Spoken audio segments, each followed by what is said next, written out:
entrevista de hoje, temos um convidado muito especial chamado Matheus Getich Antoniucci e falaremos um pouco sobre um livro muito bom. Bom dia, Matheus. Sobre que livro falaremos hoje mesmo? Bom dia, Robson. Hoje eu trouxe um livro que particularmente eu gosto muito. O nome dele é Magnus Case, o autor Rick Riordan, da editora Intrínseca. Interessante. Esse livro fala sobre o quê? Bom, o livro ele fala sobre um menino que perdeu a mãe logo cedo quando ele era criança, por causa de um incêndio. Como a mãe de Magnus morreu logo quando ele era criança, ele se tornou um menino de rua. Na rua, ele se meteu em várias furadas e gerou vários amigos bons. Depois de passar algum tempo na rua, quando ele já tinha 16 anos, viu seu tio e sua prima procurando ele na rua. Porém, como ele não tinha muita afinidade com essa família, ele resolveu se esconder. Ele resolveu se esconder porque a sua mãe, antes de morrer, sempre falou que não era bom confiar em seus tios. Então, Magnus decidiu invadir a mansão de seu tio Randolph, porque ele estava na dúvida e não sabia porque o seu tio estava procurando só 2 anos depois de sua mãe ter morrido. Como o Magnus não achou nada na casa, ele decidiu ir embora. Porém, na hora que ele estava indo embora, o tio Randolph chegou e impediu-o de ir embora, chamando-o para conversar. Começaram a discutir sobre mitologia nórdica e o seu tio Randolph falou que existia uma arma que pertencia ao seu pai. Porém, Magnus não sabia quem era o seu pai, até porque ele tinha deixado Magnus e sua mãe quando Magnus era muito jovem. Nossa, uma arma? Mas onde estava essa arma? Depois que a conversa sobre a mitologia nórdica e essa tal arma acabou, tio Randolph levou Magnus para uma ponte e dizendo que a arma estava debaixo da ponte no rio congelada. Magnus achou que o tio estava doido, né? O Randolph estava dizendo que ele conseguiria puxar a espada do rio apenas com a força do pensamento. Ele, obviamente sabia que não ia conseguir. Porém, mesmo assim, ele tentou e, por incrível que pareça, ele conseguiu. Quando a arma já estava em suas mãos, apareceu um inimigo, que parecia mais um monstro, do outro lado da ponte. Tio Randolph ficou desesperado, pois ele sabia que era o inimigo mais temido pela mitologia nórdica. O objetivo do monstro era apenas pegar a espada da mão de Magnus pacificamente. Não queria mal. Porém, Magnus e o tio Randolph não queriam que isso acontecesse. Então, o monstro teve que agir pela força, gerando uma batalha épica entre Magnus e o monstro. A vontade de Magnus era somente correr e ir embora, porém ele não teve escolha e teve que batalhar contra o monstro. Batalhou dignamente como se fosse um herói, porém infelizmente Magnus acabou morrendo. Pera, mas ele morreu?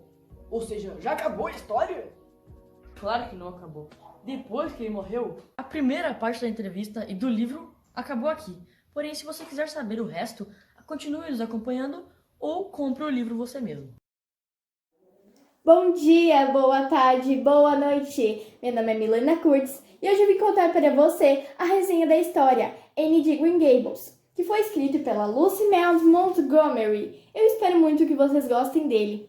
Ele foi o livro que inspirou a série da Netflix Anne with E. E ele é muito interessante. Eu recomendo muito vocês lerem ele. Bom, então vamos começar contando quem é Anne, né? Quem é a Anne? Bom, a Anne, ela é uma garota órfã que foi para o orfanato com apenas 8 meses de idade. Ficou lá até os seus 11 anos. Até que um dia, o Matthew Cuthbert e Marilla Cuthbert, que são 2 irmãos, queriam adotar um menino para ajudar em sua fazenda. Mas a inspetora lá do orfanato entendeu que eles queriam uma menina. Então, como a Anne já estava lá faz tempo, eles deram a Anne para eles. Então, a Anne ela fica lá esperando o Matthew na estação de trem, esperando que ele venha. Ele vem e fica meio surpreso, né? Porque eles queriam um menino e não uma menina. Mas mesmo assim, Matthew levou ela para casa. E no caminho para casa, ela ficou contando várias coisas que ela imaginava na sua mente. Ela contava tudo que ela já viveu. Ela ela dava nome para os lugares de Avonlea, né, de Green Gables. Ela dava nome para os lagos na qual ela passava. E também ela pensava que ela ia ter uma casa, porque ela nunca teve uma oportunidade assim antes. Ela nunca teve uma oportunidade de ter uma casa assim antes. Então ela ficou muito feliz. E quando Matthew e Annie chegaram em casa, a Marilla ficou super surpresa, porque eles queriam um menino e não uma menina. Marilla imediatamente falou que iria devolver a Annie. Então a Annie fica muito triste e começa a chorar muito. Você pensa, você ir para o orfanato e ficar lá por vários anos, até que você tenha uma única oportunidade de viver numa casa para todo sempre, e então você vai embora de lá. Ela ficou muito triste. Então, depois de muito choro e muita birra, a Marilla diz que irá ficar com Annie por apenas uma semana, para ver se ela se comporta bem, se ela é uma boa garota, se ela ajuda nas tarefas de casa. E é claro que não poderia faltar amanhã em Green Gables. Lá tinha uma fazenda muito grande lá em Green Gables, do Matthew Cuthbert e da Marilla Cuthbert. Então ela brincava, né, com os animais, andava de cavalo, ela adorava. Até que um dia, Marilla falou assim: Annie, já está quase dando uma semana de seu tempo aqui na fazenda. E eu quero que você me conte sobre a sua história. Então a Annie começou.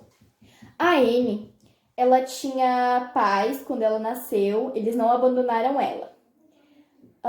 Quando eles tinham na faixa entre 30 a 40 anos, tiveram uma doença desconhecida, na qual os sintomas só havia febre e tosse, somente isso. Então, ninguém sabia, eles iam em todos os médicos, ninguém sabia qual era a doença. Um dia, quando Annie tinha acabado de acordar, eles estavam mortos em seu quarto. Então, a vizinha de Annie levou ela para o orfanato.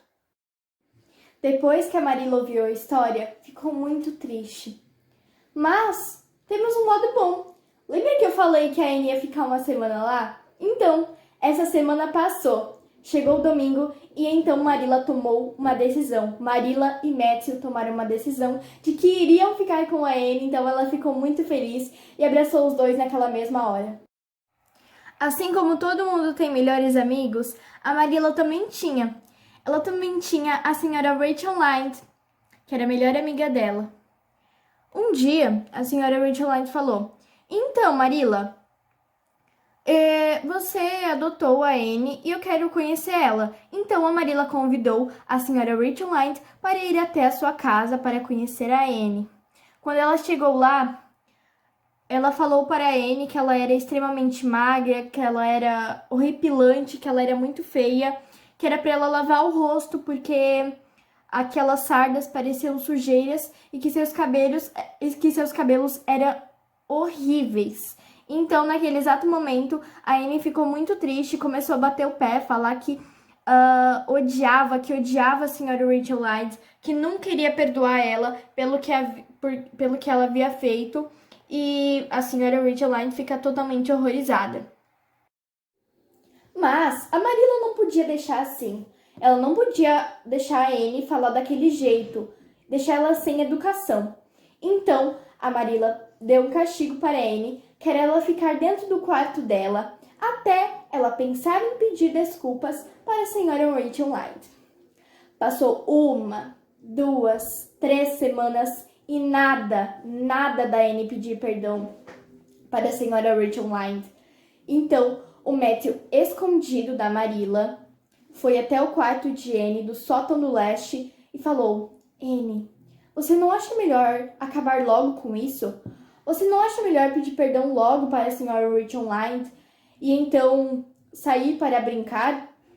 Então a Annie falou: mas eu nunca vou perdoar ela pelo que ela falou. Mas então Matthew falou que era para ela acabar logo com isso, senão ia ficar ali para sempre. E a Marilla não era de se esquecer tão fácil das coisas. Então, a Annie foi até a casa da senhora Rachel Lynde com Marilla e Matthew e pediu perdão para ela. Pediu 1 milhão de perdões, falou que ela era assim, a mulher mais maravilhosa desse mundo, que ela era muito gentil, que ela era maravilhosamente linda e que nada do que ela falou, a Anne ficou brava, que foi tudo um mal entendido. Então, Anne saiu do castigo. Depois do que Anne fez com a senhora Rachel Lynde, a Marilla ficou meio preocupada, então decidiu colocar ela em uma escola dominical, na qual tinha lá em Green Gables. E a moda do momento era ter vestidos com mangas bufantes, mas como a Anne não tinha, ela ficou muito triste. Mas também tinha a moda do chapéu de flores, flores artificiais. Mas a Anne, como não tinha flores artificiais, pegou as flores, quando estava indo à escola dominical, ela pegou as flores do caminho e colocou em seu chapéu e foi, com um monte de flores muito grandes. Então todo mundo, dá pra ver aqui na imagem, né, que todo mundo tava cochichando dela, ninguém tava achando bonito, né, aquelas flores, mas a Anne se achava muito linda. Até que a Marilla soube do outro dia que a Anne tinha feito e brigou muito com ela, mas depois já deu tudo certo. A Anne pediu perdão para a Marilla, para Matthew, foi até o padre, disse que nunca mais ia com aquelas vestimentas para lá e que ela ia mais decente em outra vez.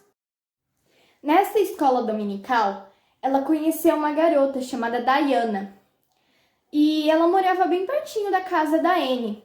Então, no outro dia, Marilla falou que ia até a casa da mãe de Diana. Então, a Anne já tinha pensado que poderia ser a menina que ela tinha conhecido na escola dominical. Então, a Anne aceitou ir junto, né, com a Marilla até a casa deles. E ela ficou muito feliz com a presença da Diana. Eles tomaram chá lá. Mas a Anne, ela ficou muito quietinha em todo o chá, para ela se sentir mais, para ela dar um ar de mais educada, né? E quando ela acabou o chá, ela e Diana foram passear no quintal da casa dela, né? Então, a Anne falou, não deu 10 segundos de conversa, a Anne falou: eu quero que a gente faça uma promessa solene. Mas então Diana perguntou: o que é uma promessa solene? A gente nem se conhece há muito tempo e é muito feio jurar. Mas então a Anne acabou explicando que era uma promessa solene e ela acabou falando, né, que acabou convencendo a Diana do que jurar por uma amizade não é feio, que era uma amizade para sempre. E o sonho da Anne era ter uma amiga do peito. Então elas fizeram uma promessa de que nunca, nunca em sua vida iriam se separar, que seriam amigas verdadeiras para todo sempre. E foi essa a história do meu livro. Eu recomendo muito ele para vocês. Ele fala de várias coisas da vida, ele é muito interessante. Ele conta mais detalhes do que a série, né, da Netflix. Eu amo a série, mas esse livro ele é muito bom. E continua. No próximo episódio eu conto o resto da história. Beijão! Oi, meu nome é Ellen Capistrano Souza, eu estudo na série do 8º ano da Clique Soluções Inteligentes. E hoje eu vou apresentar o resumo de um dos meus livros favoritos de romance, Como Eu Era Antes de Você. Então, sem mais enrolação, bora pro vídeo. Bom, Louisa Clark tem 26 anos, trabalha de garçonete, é insegura, se sente presa na cidadezinha em que foi criada, com muitos medos e sem expectativas. A família dela sempre foi muito grande e por isso os pais são totalmente dependentes da filha. Uma que é mãe solteira e a outra que trabalha muito para ajudar nas despesas. Já William Traynor tem 35 anos, é advogado, rico e bem-sucedido, que sofreu um acidente e ficou tetraplégico. Ele era acostumado a ser sempre muito ativo e depois do acidente, ele se vê preso em uma cadeira de rodas e entra em uma depressão. Lou fica desempregada por motivos de condição de manter o café e tem oportunidade de trabalho como cuidadora de Will, na mansão Traynor. O primeiro contato de Will e Lou não foi nada legal, pois Will foi muito mesquinho com ela por causa da sua depressão e não aceitação de que precisa de alguém para cuidar dele. Já Lou tenta encarar a realidade de uma forma mais amigável, mesmo sendo rejeitada inúmeras vezes pelo Will. Depois de um tempo, os dois passam a conversar e Will ajuda a Lou a enxergar a vida de forma diferente, e Lou faz o mesmo com Will. Como previsto, o romance acontece, e os dois se apaixonam e vivem muitos dias de aventuras e amor. Porém, além de todo romance e mudanças, o fim é triste. Will morre em um suicídio, que na Inglaterra é permitido, mas dá a oportunidade de Louisa ter uma nova vida e sua liberdade. Ela vai embora da cidadezinha e recomeça sua vida. Depois de tantos traumas, tenta superar.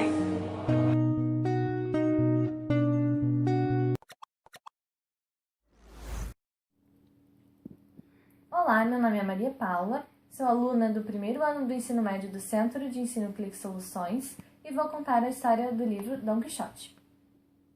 Dom Quixote, que na verdade era Alonso Quijano, era um fidalgo que sonhava em ser cavaleiro andante, por causa dos livros que lia e, influenciado por isso, vivia um pouco fora da realidade.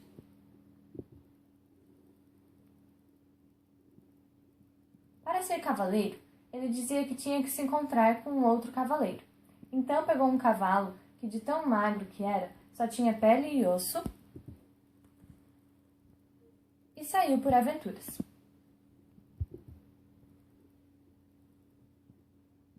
Quando ele voltou para casa, seus livros foram queimados por sua família porque eram a causa de sua maluquice.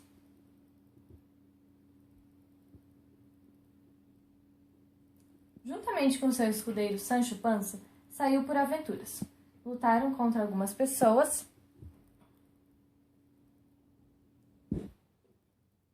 e até confundiram moinhos com castelos.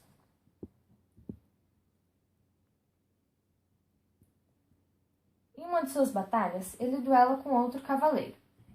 E depois de muitas aventuras juntos, Sancho Panza consegue uma ilha para governar, e Dom Quixote volta para casa.